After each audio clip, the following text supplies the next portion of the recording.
Hi, Greg Armshaw here from Brightcove. Please do take the freebies on the table. Just want to respond before I get into the discussion to some of the ideas that were shared this morning. Polish cricket was popular during COVID, and yes, it got an audience. So was Korean baseball. Don't forget your global audiences. You will find an audience no matter how niche your sport, so do remember that. Incidentally, if you're looking for shoulder content, gym, we do streaming platforms, streaming for rowing. If you want to put your athletes into an environment where they're able to educate people how to work out, again, massive amount of consumption of that globally. There's plenty of ideas for you to get that shoulder content sponsored and out there, and don't just look at the local market. Okay, I'm delighted to have an IP rights owner or representative of an IP rights owner and an IP rights holder, not of the same IP. Not anymore. And so in the context of post-COVID, you've both run big events this year. And Will, I'm going to start with you. How did they go? Yep. And what are the learnings have been from that? Yes, certainly for me, obviously we had the Summer Games and the Winter Games. For the Summer Games, I think one of the biggest considerations was that both Melbourne and Sydney were in lockdown. And we actually had a target of 1 billion minutes for the event. And we did like 5.9 billion, so it was beyond expectation. And if you compare that to like globally, NBC in the US, only did 1 billion over that. So for a country that's 20 million, 25 million, the fact that we nearly did the same number of minutes as the United States was quite incredible. And I think really the two biggest factors of making a success was making all content available in every dimension you could consider. But the other thing is that all of Australia is engaging with the with 7+. So another big part of it, and some broadcasters and others have had mixed results here, and you cannot underestimate it, is that kind of scalability factor. To scale a platform like that with that amount of concurrent users was massive. Mm-hmm. So there were probably a couple of the key takeaways.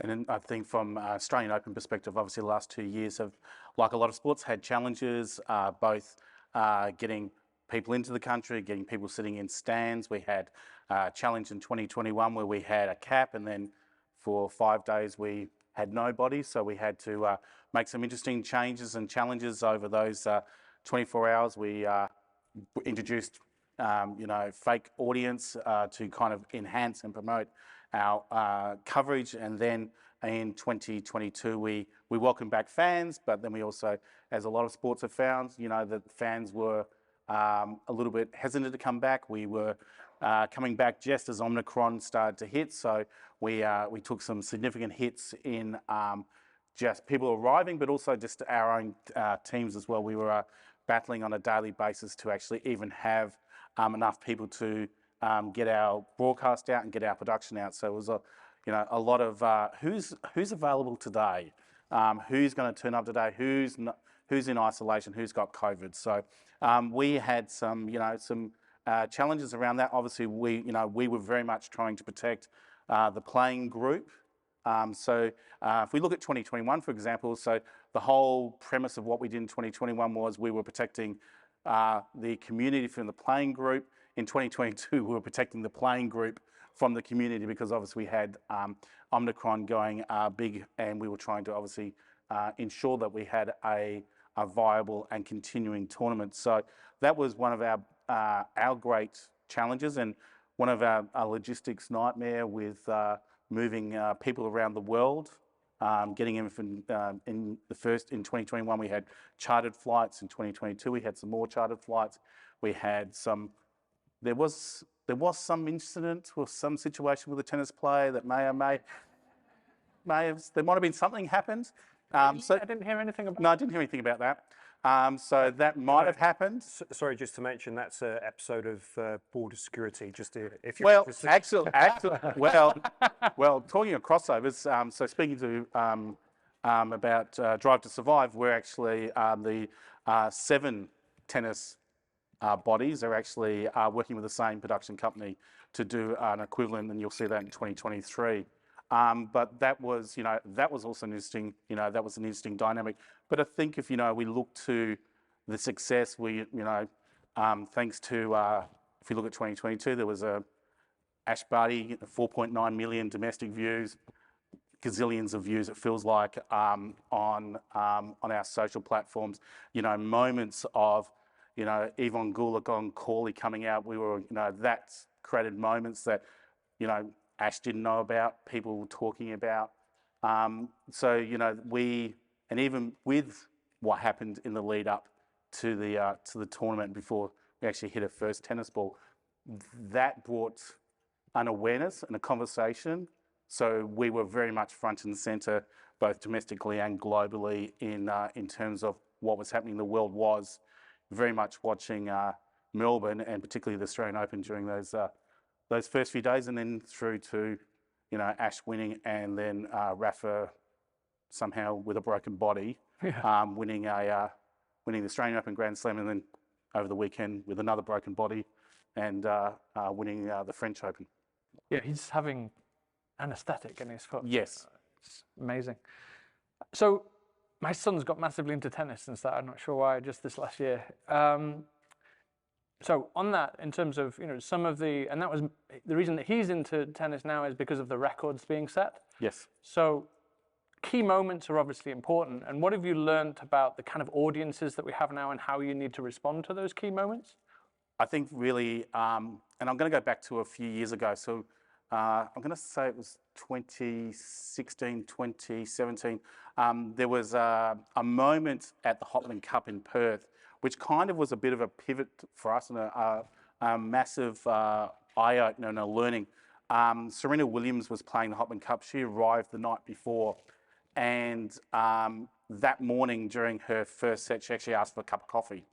And the umpire said yes, and out came the ball kid with a cup of coffee, and she drank the coffee, and it went viral. Like, people not expected to see that, not used to seeing that, and everyone had it out there. And we, as Tennis Australia, really struggled with able to get that out. With a host broadcaster, we just did not have the setup or the technology or the workflow to do that. And that was really a big learning for us. And the learning from that was we need to be immediate in the conversation. So when something like that happens, we need to be in the conversation or starting the conversation. And the good example I'll give from the Australian Open 2022 is Yvonne Goolagong-Cawley coming out to present the trophy to Ash Barty. Now, there were 12 people at Tennis Australia that knew that was going to happen. No one knew that. And in fact, up until probably 1 o'clock on Saturday, it was still a bit iffy. And it was about, I think, officially I got told at 5 o'clock.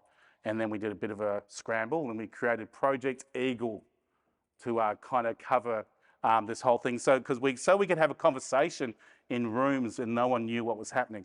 And my favourite moment of that whole experience was at a point in time, all our robotic cameras just had a malfunction, and all the behind-the-scenes cameras just went to the roof or to the floor or to the wall so that we could walk Yvonne in, because the behind-the-scenes camera feed is available to our broadcasters. And as part of a decision that we made in 2020, we actually also live streamed that to our media partners as well, because in 2020 during the pandemic, what we found was journalists weren't coming. They couldn't get here. They didn't want to come. They didn't want to spend 14 days in quarantine. Their businesses weren't going to send them.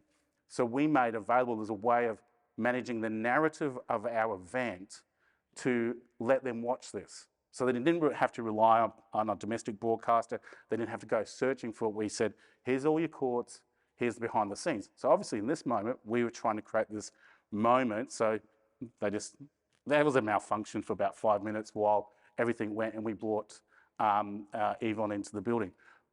And at about 3 minutes before it all happened, we went to our social team. In the next 3 minutes, you are going to be clipping a clip, and it needs to get out now.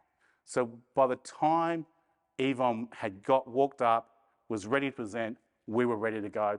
And within minutes of her handing out trophy, clipped out, and it becomes part of this conversation. So for us, it's the immediacy. How do we always ensure we're part of that conversation, be it across, and we talk about platforms in terms of broadcast partners, sponsors, my area, which is the live events team, to our various social platforms, be Twitter, Instagram, Facebook, Twitch, Snapchat, TikTok, and then we've also got our China team doing exactly the same across the China platforms. Mm-hmm.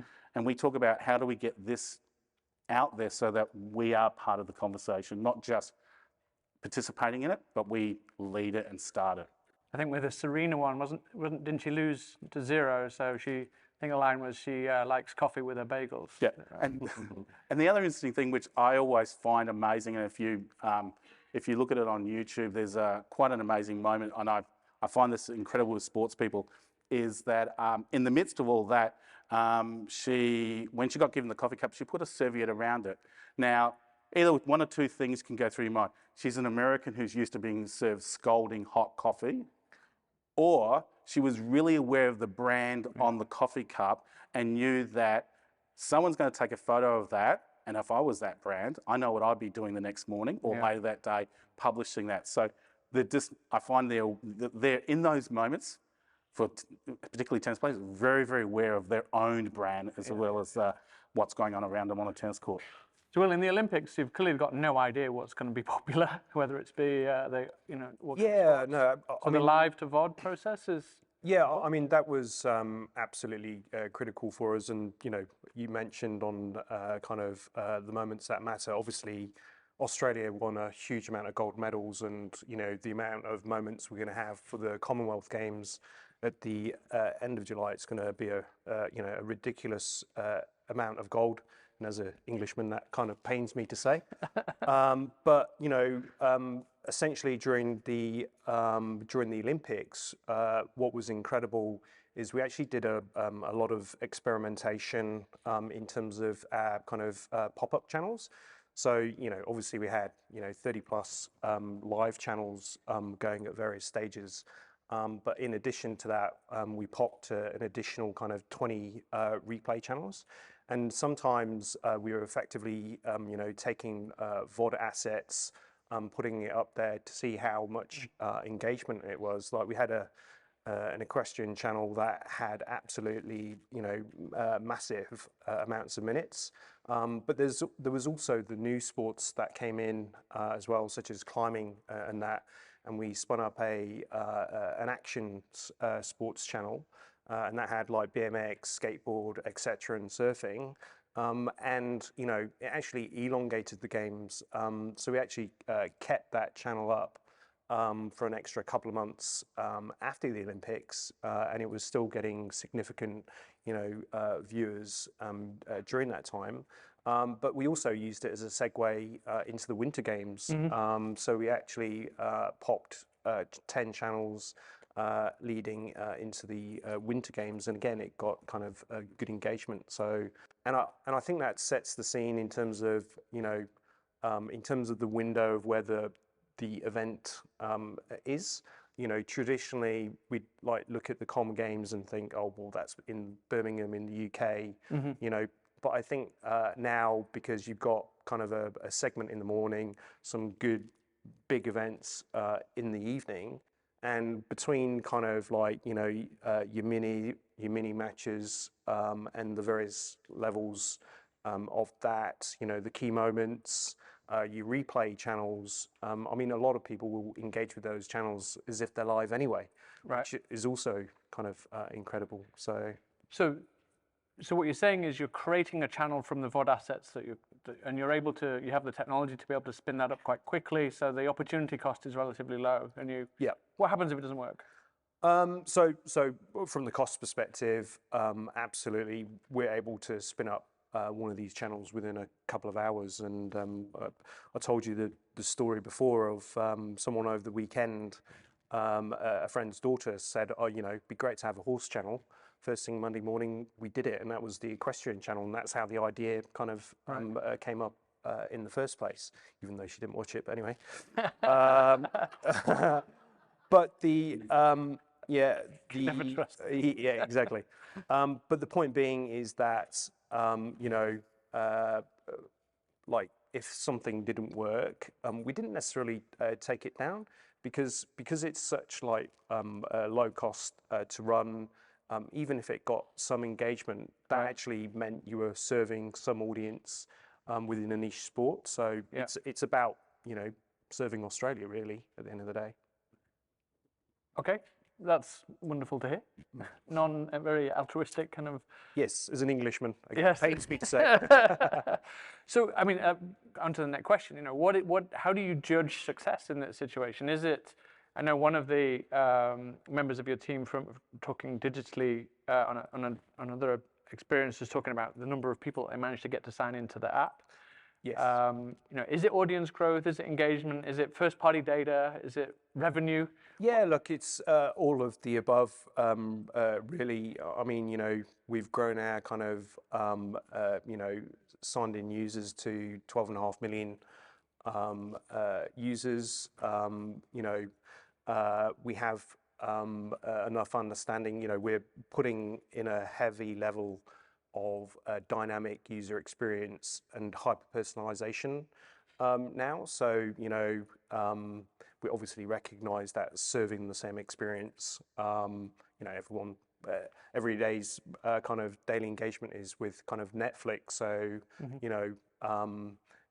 our intent is just to provide as like for like as we can compared to that, and the technology. If you were to rank one, sorry. if you were to say one, in terms of the most important.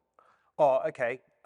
Well, for I think for my team personally, it's probably scalability. Right. Okay. Because you can have all the fancy features and personalization in the world. If your platform doesn't scale, then it's irrelevant. So, right. I was going to say, probably for us, it's because we're not doing first data at the moment. That's something we're looking at. I think everyone's kind of getting used to that. I think people, sign in for everything these days. So I think those kind of roadblocks are disappearing. For us, it's about, and I say it's part of this conversation. For the Australian Open, obviously, it's a three-week event. If you look at the Summer of Tennis, it's a 5 to 6 week proposition, but then it's the rest of the year. What happens do we do in the rest of the year? So for us, it's about how do we participate in that conversation. So that's the measure for us, in particularly on our social platforms, is about having those, the engagement numbers, having some positioning around the lead-in of the other events, the lead-in to those events, for lack of a better word, hijacking those events. So we had a really interesting situation late last week that happened. So we decided to, in the lead up to the Nadal-Zverev match, the semi-final, we decided to put out a extended highlights of the 2017 Nadal-Zverev match. So just hey guys, that's here. And it did really well. And then on Friday, it did extremely well, to the point that we couldn't quite understand why on Friday, the day after it finished being played in Paris, why this video that we put on YouTube was doing really well, until we realised that the Roland Garros YouTube channel had been blocked. So there was no highlights of Nadal-Zverev, and so every time anyone was Googling for match highlights, they were getting us. And so we had a lot of numbers on Friday. Now, thankfully for the Roland Garros, their channel was reinstated before the semi-final. But as I said, it's about, having those conversations, being part of that conversation, and a way of extending our content throughout the year. So we have a plan, we're pushing, full matches, match highlights, extended highlights, match classics, which we make, for example, classic matches we make available to our broadcasters. They use that for their AVOD platforms. We make it available to some social platforms and digital platforms, so that there's that conversation that's always happening. The AO brand is always out there across multiple platforms. Some of them are ours, some of them are others. Now, that sounds like a lot of work. It is. And so is that process, I mean, the way the NBA have managed to do it, they've got their fans creating, they've kind of been lenient. Anything less than 10 minutes, they're allowed that kind of clipping. And it's the way that I know my son got into basketball in that way, in terms of, he got he found out he was good at school, started searching on YouTube, and all of a sudden now we're a League Pass subscriber. So are you seeing that? Are you seeing that actually you have to be active in these channels because that's the way that you get people onto your platform? Yes, and I think, I'm always reminded that tennis fans are very extreme. I think Town talked about, we talk about AFL and NRL teams, you follow a team. In tennis, people follow tennis players, and they are extremely passionate. There's a Swiss dude who we do an event with called the Laver Cup. He couldn't play last year in Boston. He'd had recovering from another lot of knee surgery. And once again, a little bit like the Yvonne Goolagong thing, we only found out like the day before that he was coming. That was Project Einstein.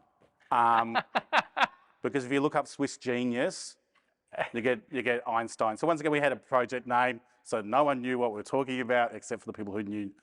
So Project Einstein. So we knew he was turning up, and we had some awkward moments. So we took for the arena, which I managed the arena production. We took host broadcast coverage. 3 times the play stopped because host broadcast cut to Roger Federer in the stands, and the crowd erupted and started cheering. And we had to then ask host broadcast to give us a warning, so we cut away. But that same session, we played one of his television commercials. I think it might have been he was making pasta or making chocolate or driving Mercedes or something, and the crowd went wild. So I'm always constantly reminded just how passionate and how crazy they can be. And as a result, we do encourage user-generated content. Obviously within rights, if there's something going to publish a whole match or rip off someone else's content, then we push back. But very much we very much are in that space. So we know we have a presence on TikTok now. We have actually a dedicated person. That's all they do for us is make TikTok content. We reach out to some of our players. So Nick Kyrgios's team's really good at making content, and I often look at it and go, yeah, we'll share that.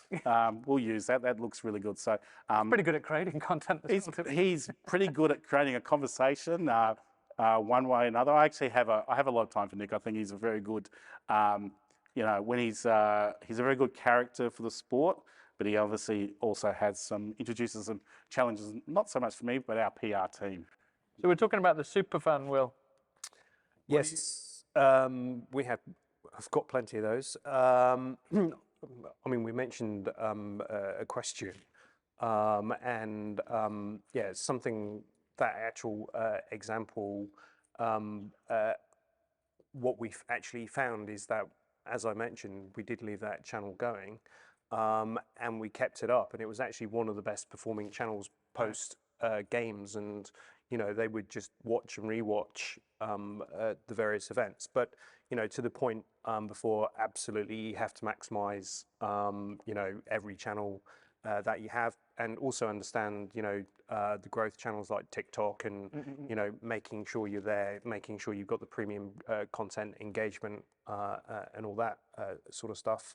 But I also think it's also about accessibility, and one of the things we did and going to do for the Com Games is we actually spun up a couple of channels with multilingual subtitles in. Right. So I don't know, if you were first generation Greek or something, you could watch all the sports with subtitles in your language, so making it accessible. And then I guess another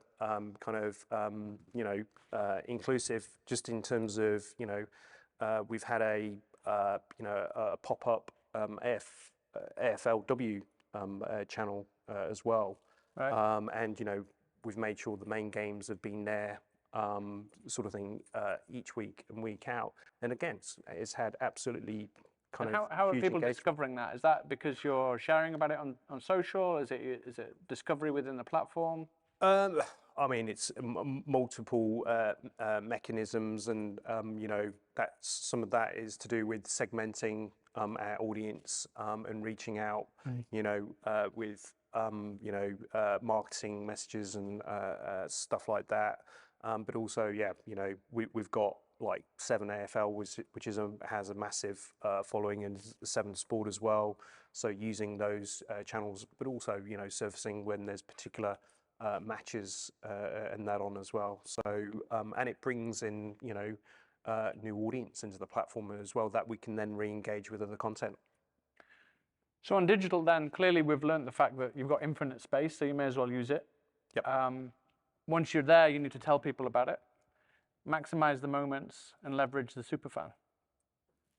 Absolutely. Anything else? Oh, and make sure you get your technology right. Yes. If you want to ask questions, you can do on the Slido. I'm not seeing any, but that might be because of my connectivity. You can also stick up your hand if you like, if you have any questions. Can I throw you one? Or any of you, but the first one maybe to you, John, in terms of, you spoke about the unexpected handing over of the trophy by Yvonne.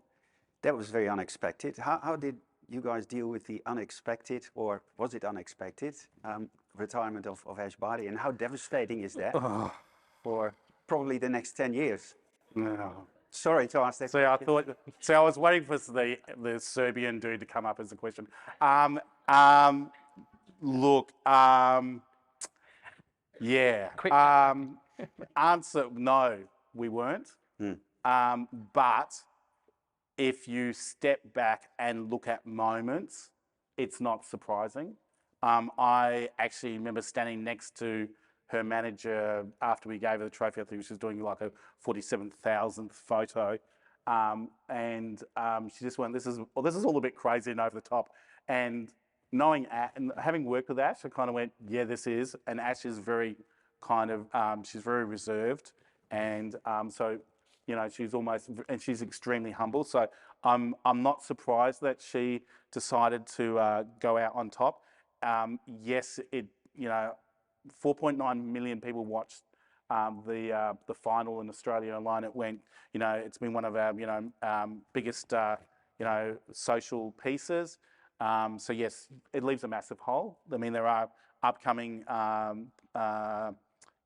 players, and I mean, we use the Australian Open to promote the participation in the tennis. But yeah, I mean, she was an incredible ambassador both for women and boys as well to get into the sport, but also she's an incredible ambassador for our Indigenous program as well. And we look forward to her continuing to do that work with us to continue our in diversity and embracing of our First Nation people. Yeah, and in a way, even at 25, you would say that she has enduring legacy characteristics. When she's 50, she's still Ash Barty, the tennis player, right? So yes, it is a brand in its own right already. Yes, it is. Yeah. Will, in terms of what seemed to be maybe 5 years ago a battle between traditional broadcasters and the new kids on the block. Do you feel that the traditional broadcasters have now caught up and it's a level playing field again? Is it just the war of streamers in a way? Yeah, I think I was recently at the upfronts for NBC and Disney and all that in New York recently. And it was very interesting, the messages kind of coming through from a content perspective and, you know, SVOD versus AVOD. And I think, you know, what was really interesting from the likes of NBC Universal was kind of like, do you know what, being ad funded is our core business and always has been.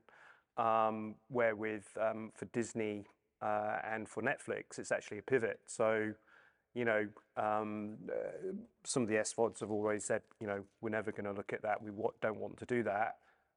Where the AVODs, you know, it's already their model, and you know they're at a certain point in their maturity of that model, and you know part of it now is, you know, in terms of monetization. I mean, you know, 3 years ago, if someone mentioned to me, you know, QR code, I'd be like, no one uses those. Where now, you know, even yeah, exactly. Even things like, you know, a freeze frame and being able to do a interactive overlay ad with a QR code that takes you, you know, a way you can connect the second screen in that moment. So, you know, the ad innovation is obviously a big focus for us, and it's exponential what you can kind of do in that space. Saying all that, you know, SVOD is still an ambition for us as well. So we've kind of, but we don't see it as a kind of a straight SVOD AVOD model. We see it more of a tiered model where you know, whether it's ad light, ad free, and more of a, you know, funnel in that direction rather than just having black and white. You know, this is our SVOD, this is our AVOD. Where we work, I know we're out of time, but just to answer the same Last question. word to you. Where we see organizations over the past 5+ years, we've obviously seen, you know, different organizations either buying content themselves or using their own IP to go to market. What we see, actually, the ones that are most set up for success are the ones that own a significant amount of their own IP that they can put out. So the tier 1 broadcasters are definitely in the best place, primarily because they've got an audience and a revenue stream anyway. They've also got typically an ad team that they can take to market. So those folks, whether they be in tiny little markets like Mongolia or big markets like Australia, UK, etc., are definitely set up for greater success and have the theme of your conference built in, resilience built into their model. And so that's where we definitely see success. I mean, Rupert Murdoch 25 years ago or so said sport is a battering ram for pay TV subscriptions. And sport hasn't changed in that regard. It's still, you know, the premium content that everybody wants in order to drive traffic to their platform. So, you know, it's good for sport because the resources keep coming to sport. On that note, and you're right, we are at the end of the session, a very engaging, entertaining session. So please thank our panel members for this great session. Thank you.